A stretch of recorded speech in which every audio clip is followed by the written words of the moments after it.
స్వరం అది.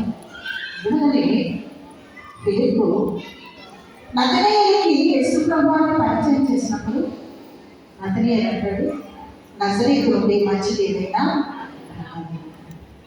నజరేతుకు విలువ లేదు, మంచి పేరు లేదు. ఆ విలువ లేనటువంటి మంచి పేరు లేనటువంటి నజరేతుల దేవుడు ఏర్పాటు చేస్తున్నాడు.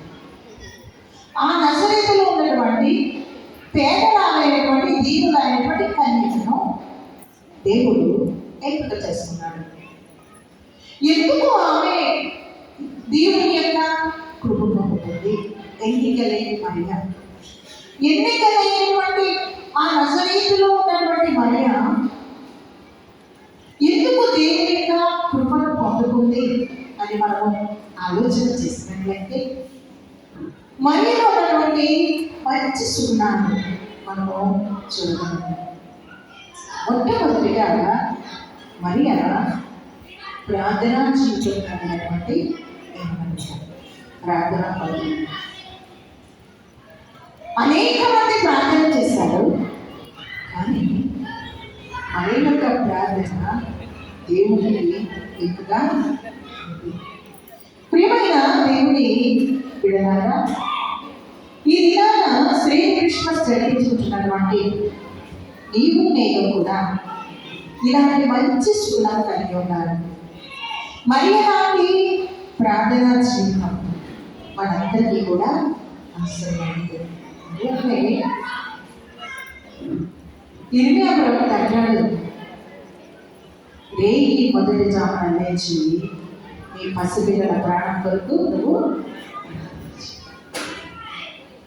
ప్రియమైన దేవుని పిల్లలు, ప్రతి స్త్రీ కూడా ప్రార్థనా పదాలుగా ఉన్నప్పుడు ఆ కుటుంబం ఆశ్చర్యపడుతుంది. ఈ దినాలు చాలా చెడ్డ దినాలు. మన బిడ్డలకు సెక్యూరిటీ లేనటువంటి దినాలు ఈ దినాలు. అంటాడు 9వ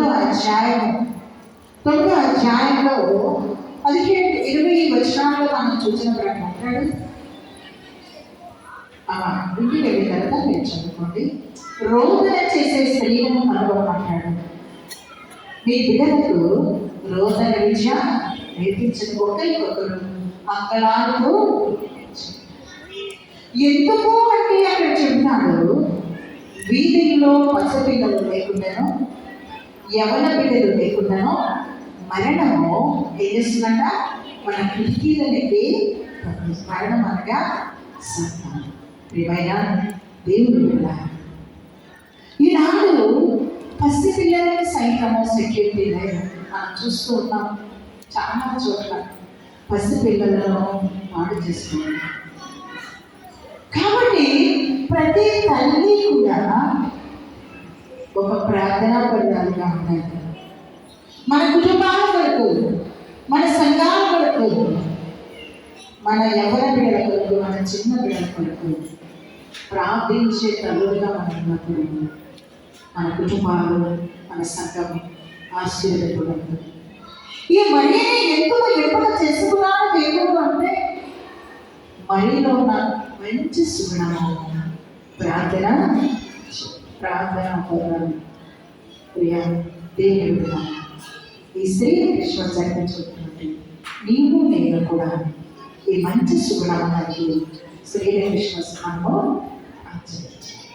రెండవ మంచి లక్షణాన్ని మనము చూసినట్లయితే గబ్రియలు కూడా మరియ దగ్గరకు వచ్చినట్టు నీవు గర్వము ధరించు.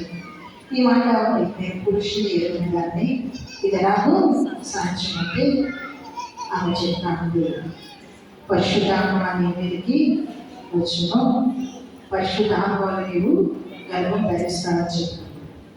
వెంటనే మరి అంటాను, లుకాసువార్త 1:38 వచనం, అందుకు మరియా ఇదిగో ప్రభువు దాసురాలు, నీ మాట చెప్పున నాకు చెప్పు. ప్రియమైన దేవుని బిడ్డలారా,